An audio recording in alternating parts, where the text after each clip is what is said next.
monstro meio homem, meio touro. Preso em um gigantesco labirinto, à espera de sua próxima refeição de carne humana. Este é o estranho mito do Minotauro. Uma bestial e furiosa aberração da natureza que perpetua o símbolo do animal que há em todo homem. Mas essa história esconde uma impressionante realidade. Sacrifícios humanos reais, bestialidade, guerra e as ruínas de um labirinto de verdade. Esta é a história real por trás do mito do Minotauro. Confronto dos deuses.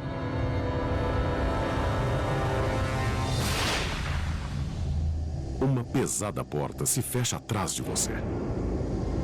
À frente, um imenso labirinto de corredores escuros. Há um pesado cheiro de morte no ar.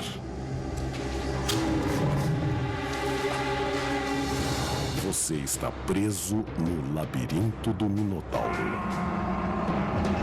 E não há como sair.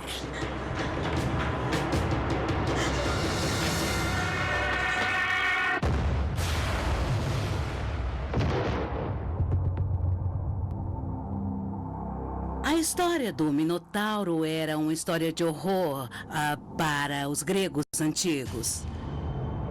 O labirinto era uma câmara da morte, e quem ficava preso ali sabia que só havia um destino possível: ser abocanhado por uma besta voraz, devoradora de homens.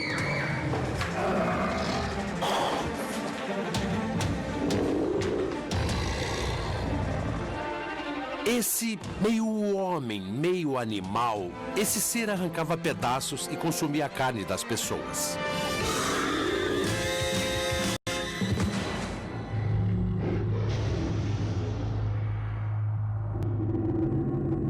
O Minotauro é o filho mutante de uma mãe humana e de um pai touro.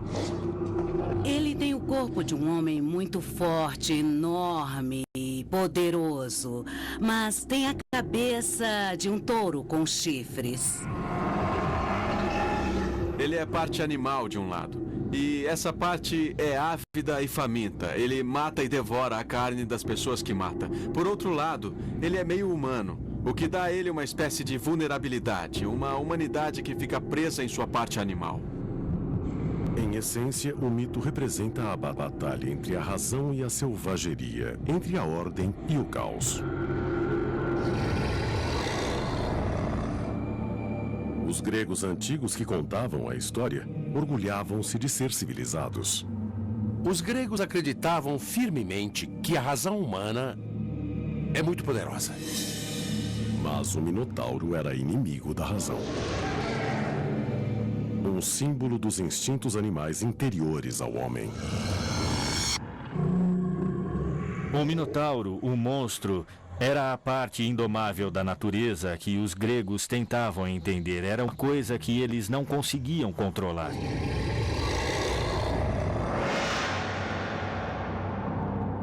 Segundo o mito, é aqui que o Minotauro vive, na ilha de Creta. Na época em que a história se passa, Creta domina o mundo grego como o Minotauro domina o labirinto. No mito, o Minotauro foi criado para punir o rei de Creta, Minos, que tentou ludibriar um dos deuses. Todos os anos era costume o rei sacrificar seu melhor touro em oferenda ao deus do mar, Poseidon. Mas um ano, seu rebanho produziu um touro tão bonito, tão perfeito, que Minos não pôde se separar dele e sacrificou um touro inferior em seu lugar. Mas Poseidon viu tudo. Sempre que alguém quer superar um deus na mitologia grega, perde. Quando Poseidon viu isso, disse: muito bem. Gosta tanto assim do touro? Pois vou fazer sua mulher gostar do touro. E ele fez a mulher de Minos sentir desejo pelo touro. A esposa de Minos, Pasífae, apaixonou-se pelo touro. Acho que o desejo de Pasífae pelo touro simboliza a luxúria animal. Gostamos de nos ver como seres muito racionais, mas na verdade sabemos que no íntimo, uma parte de nós é levada por puro desejo animal. A rainha traçou um elaborado plano para seduzir o touro. Ela vestiu um disfarce de vaca e ficou vagando pelo pasto onde o touro estava, esperando que se aproximasse. É considerado um mito muito estranho, porque Pasífae quer simplesmente cometer um ato de bestialidade. Está apaixonada pelo touro e quer fazer sexo com ele. Muitas vezes, nesses espetáculos reais, os antigos estavam representando o mítico encontro da rainha Pasífae com o touro. Na história, sua estratégia não demora a dar frutos. O touro a espia, é invadido pelo desejo amoroso e a cobre. 9 meses depois, surge o Minotauro.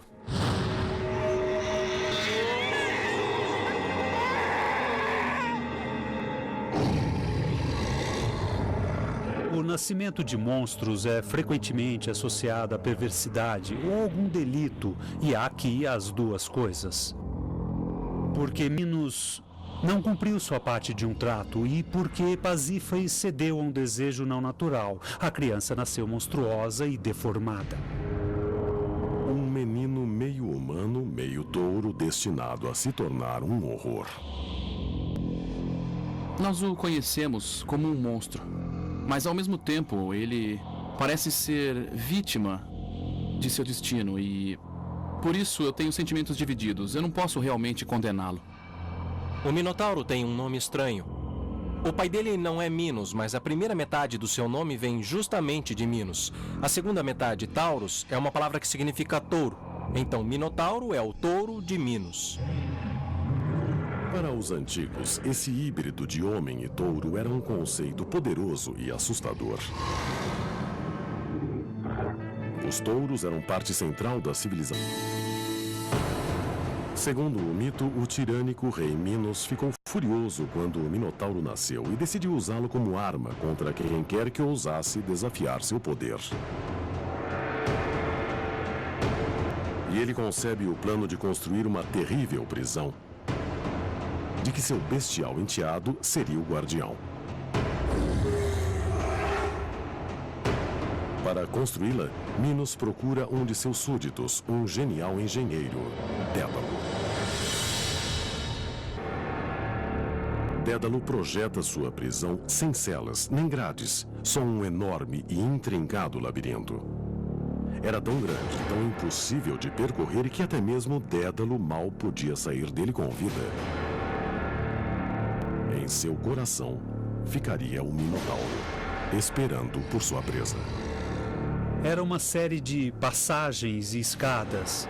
O labirinto fazia um efeito muito estranho e místico que confundia tanto que quem o percorria realmente não sabia onde podia estar. Escuro, desnorteante, mortal. O mítico labirinto era aterrador. Mas será ele mais do que um mito?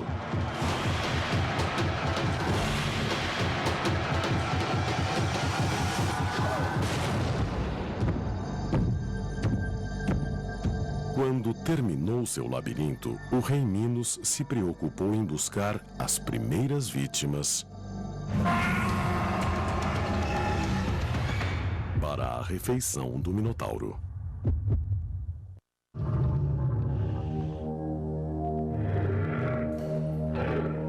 Segundo o antigo mito, a ilha de Creta abrigava um monstro meio homem, meio touro que patrulhava um obscuro labirinto. O labirinto em si era tão confuso que seu próprio construtor mal podia achar o caminho da saída. No centro, o Minotauro espera suas primeiras vítimas, faminto de carne humana.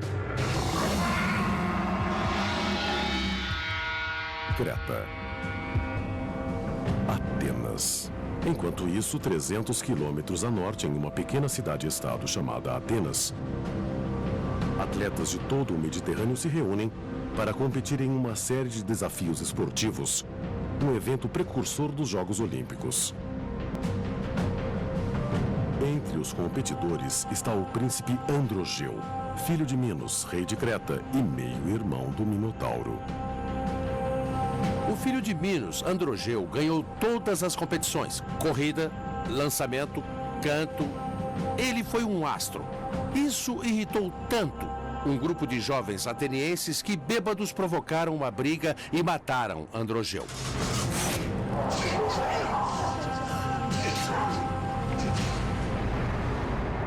O filho de um rei, morto a sangue frio. Era a guerra. Quando a notícia chega a Minos, é claro, sua dor é arrasadora e sua ira e sede de vingança são enormes.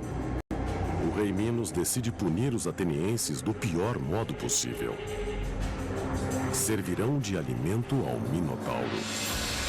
A frota cretense lança âncoras em Atenas e lança um ultimato. Larga! Vamos! Minos exige que mandem 7 rapazes virgens e 7 moças virgens ao Minotauro para serem sacrificados. Pessoas virgens eram muito valorizadas no mundo antigo porque se acreditava que sua pureza as aproximava dos deuses. Larga! Vamos! Larga! Os jovens seriam colocados em um navio que os levaria em condições degradantes até Creta. E eles iriam aos prantos e em desespero até o labirinto, onde seriam devorados pelo monstro. Assim diz o mito. Mas qual a ligação com a realidade?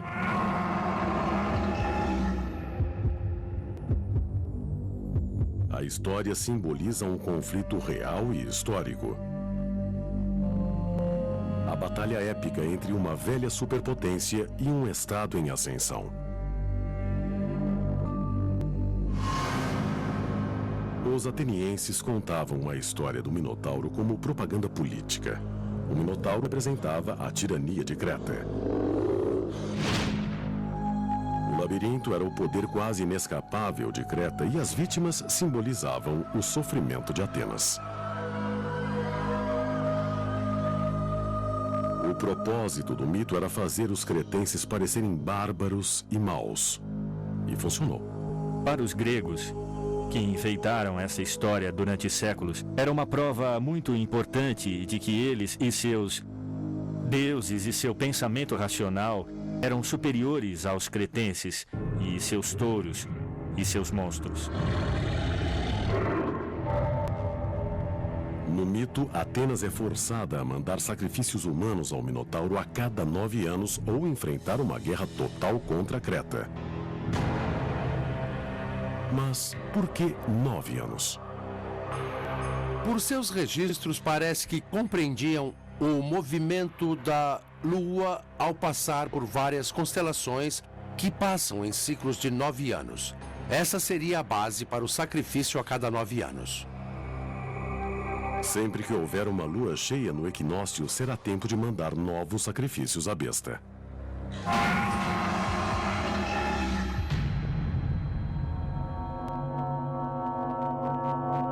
Enquanto as primeiras vítimas são lançadas no labirinto, um evento decisivo acontece do outro lado do mar. Em um pequeno reino a 80 quilômetros de Atenas, nasce um menino. Seu nome é Teseu.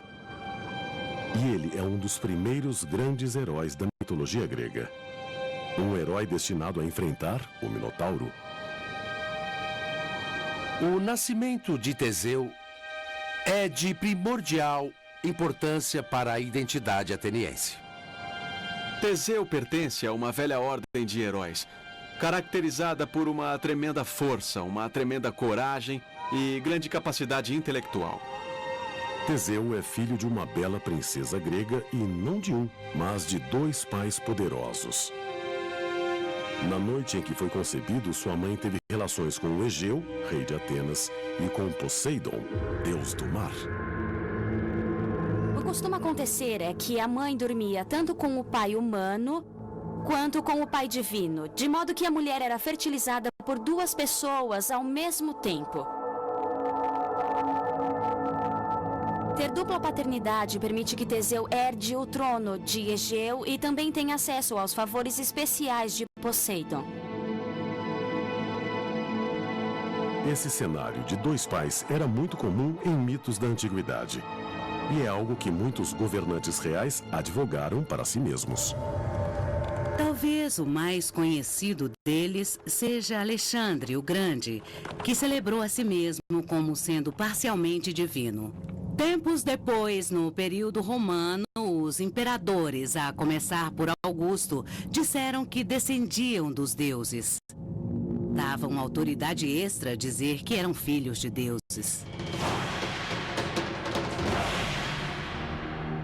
Segundo o mito, quando Teseu nasceu, o rei Egeu colocou suas sandálias e sua espada sob uma pesada rocha e disse à mãe de Teseu que quando o menino fosse forte o suficiente para levantar a rocha, poderia reclamar seu título de príncipe de Atenas.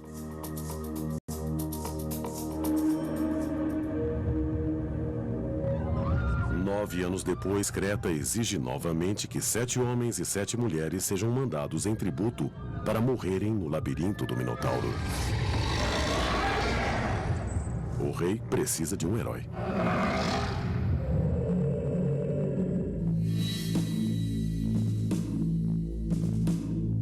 Na terceira vez que Creta exige tributo, Teseu está pronto. Ele tem força suficiente para levantar a rocha que esconde as sandálias e a espada do pai. Ele jura entrar no labirinto, lutar com o Minotauro e liberar Atenas da tirania de Creta. É o clássico enfrentamento entre monstro e herói. Mas há várias evidências de verdades por trás da luta.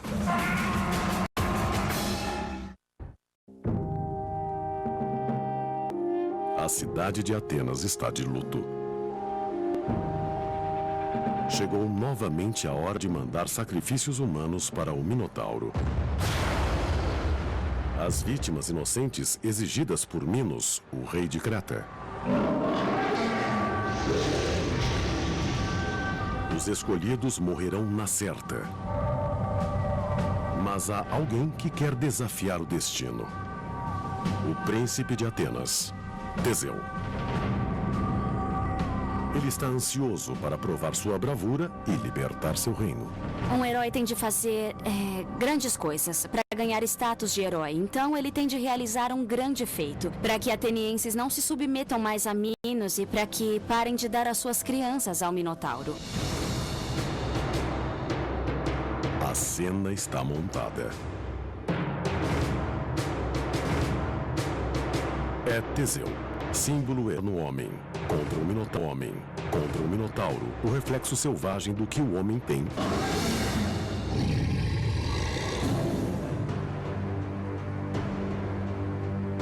Antes de Teseu partir para Creta, o pai deu a ele uma ordem importante.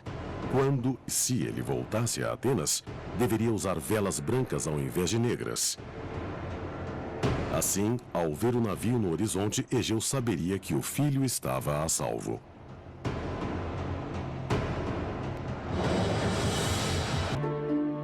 Um afresco achado no palácio representa um jovem lutando com um touro. A cena parece saída diretamente do mito. As pinturas do Palácio de Knossos mostram um jovem nu dando um salto mortal sobre um touro com grandes chifres que parece estar furioso e tenta pegá-lo. Larga! Vamos! Larga! Assim que Teseu chega à ilha de Creta, Ariadne se sente atraída por ele. Ariadne nota a atitude de Teseu, sua coragem, seu olhar determinado e se apaixona imediatamente por ele.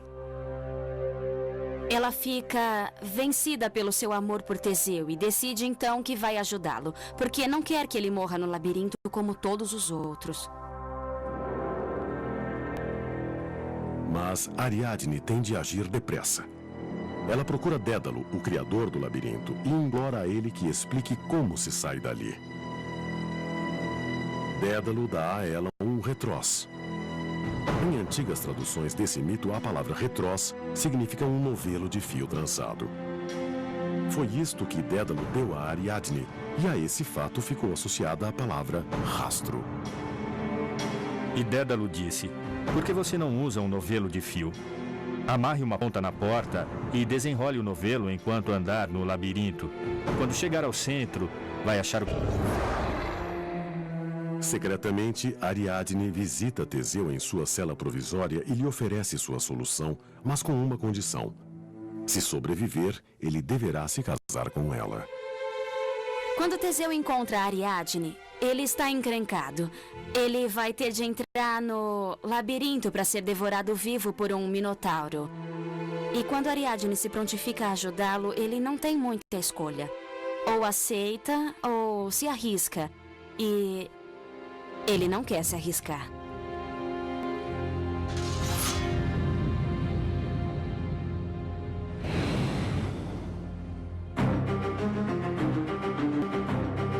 Na manhã seguinte, as 14 vítimas são mandadas ao labirinto. Como animais para o abate.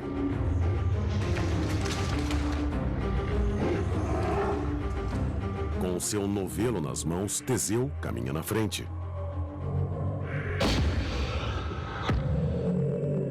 Teseu amarra o fio trançado na porta e começa a caminhar passo a passo no túnel escuro e úmido. Teseu foi oferecido em sacrifício humano. É um conceito difícil de avaliar hoje em dia, mas há evidências que sugerem que os antigos cretenses não só sacrificaram seres humanos, mas também os comiam.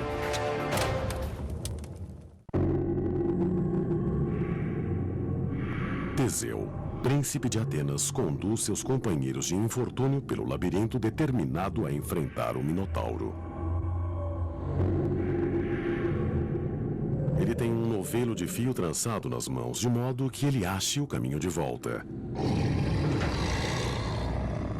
Quanto mais perto ficam os grunhidos do Minotauro, mais Teseu fica resoluto. Mas seus companheiros estão começando a fraquejar. É muito fácil imaginar o terror deles à medida que caminham pelo labirinto. Pense no que é caminhar por corredores escuros, completamente perdidos e sem enxergar nada. Eles sabiam que em algum lugar daquele labirinto havia uma criatura horrenda e canibal que ia devorar a todos.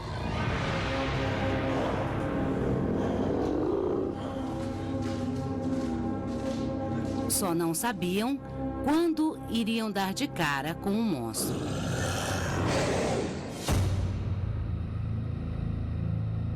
No fundo do labirinto, o Minotauro se impacienta.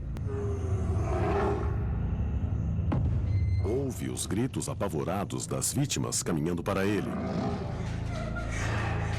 E está pronto para sua próxima refeição.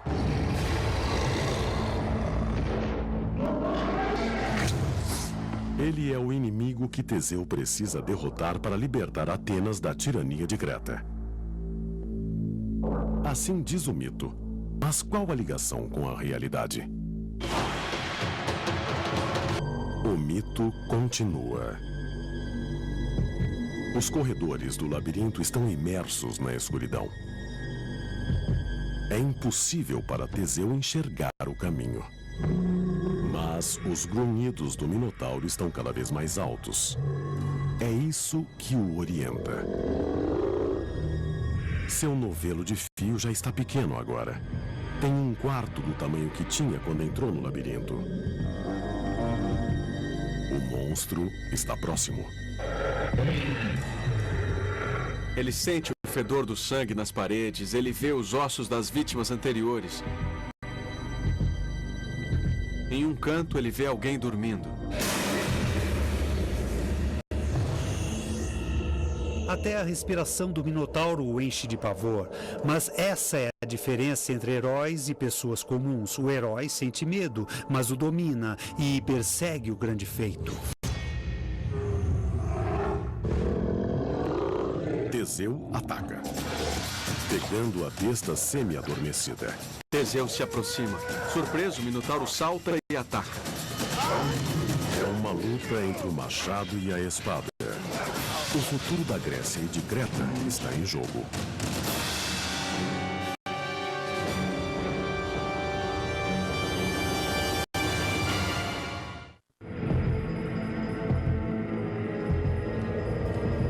Quase ao amanhecer, os sons de uma luta ecoam pela noite.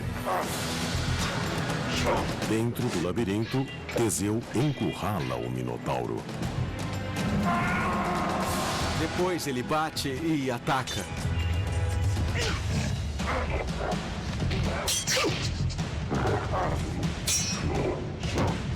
Antes do monstro perceber, Teseu domina a situação.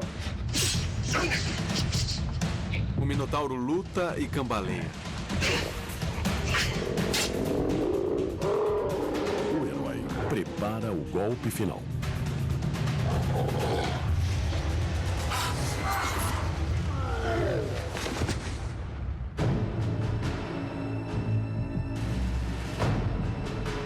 O Minotauro, a terrível criatura de alma torturada e cativa, está morto. Teseu, filho de Poseidon e príncipe de Atenas, destruiu a maldição do rei Minos. O coração dele está a toda, a adrenalina corre. Ele está coberto de sujeira e também do sangue do monstro e das outras vítimas mortas e devoradas por ele. As forças da razão personificadas por Teseu superaram as personificadas pelo Minotauro. Mas não há tempo para celebrar a vitória. Já vai amanhecer. Teseu tem de se apressar se quiser escapar à fúria do rei Minos. Ele matou o Minotauro, mas a história não acabou, porque é claro que Minos vai ficar furioso. Ele tem de voltar logo, sair do labirinto e voltar para o seu navio.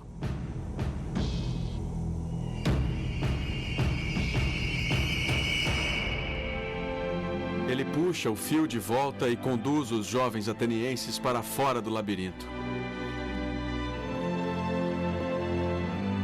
Eu posso imaginar.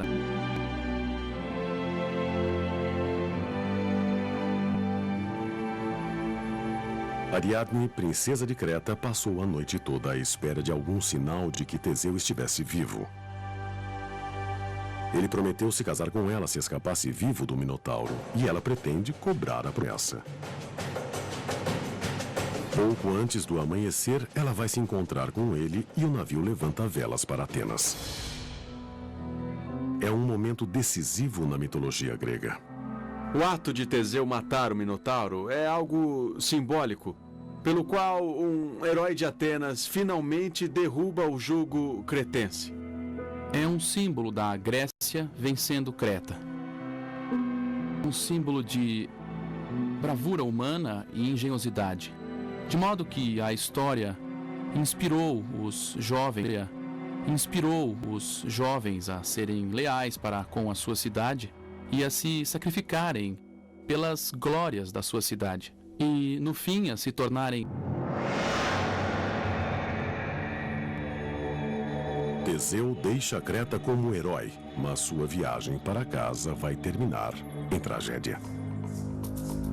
Quando saiu para combater o Minotauro, Teseu prometeu a seu pai, o rei Egeu, que içaria as velas brancas quando voltasse para casa para assinalar sua vitória. Todas as manhãs, durante meses, Egeu vai ao mesmo rochedo e procura avistar o navio. Quando finalmente ele aparece no horizonte, está com velas negras. O rei fica desconsolado, achando que o filho tinha sido devorado pelo Minotauro. Em seu desespero, Egeu salta do rochedo para o mar e para a morte. Até hoje, esse mar se chama Egeu, em honra ao pai de Teseu. Teseu falha ao não usar as velas brancas. O conto original não dá explicação de por que ele se esqueceu do que prometeu. Mas o final do mito sugere uma despreocupação típica da juventude. Essa é a explicação. Ele ficou empolgado com a vitória, estava chegando em casa e se esqueceu de trocar as velas. A súbita morte de Egeu é uma consequência chocante. Teseu chega não apenas como liberador de Atenas, mas como seu novo rei. O rei que, segundo o mito, transformaria a cidade de simples fortaleza do exército em superpotência regional. Neste mito, a ascensão de Atenas ao status de potência é totalmente creditada a Teseu. E o mito parece ter sido escrito em parte para provar isso. Ao adotar Teseu como seu herói fundador, os atenienses deram uma mensagem. Disseram que a longa dominação de Creta estava terminada e que havia uma nova liderança, Atenas. Atenas viria a ser a cidade-estado dominante do mundo grego, enquanto Creta seria conquistada e desmoronaria. Mas muito tempo depois dos dois reinos desaparecerem na história, o mito de Teseu e o Minotauro perdura. E como todo bom mito, revela detalhes da natureza humana que são tão relevantes hoje quanto foram há 3.000 anos.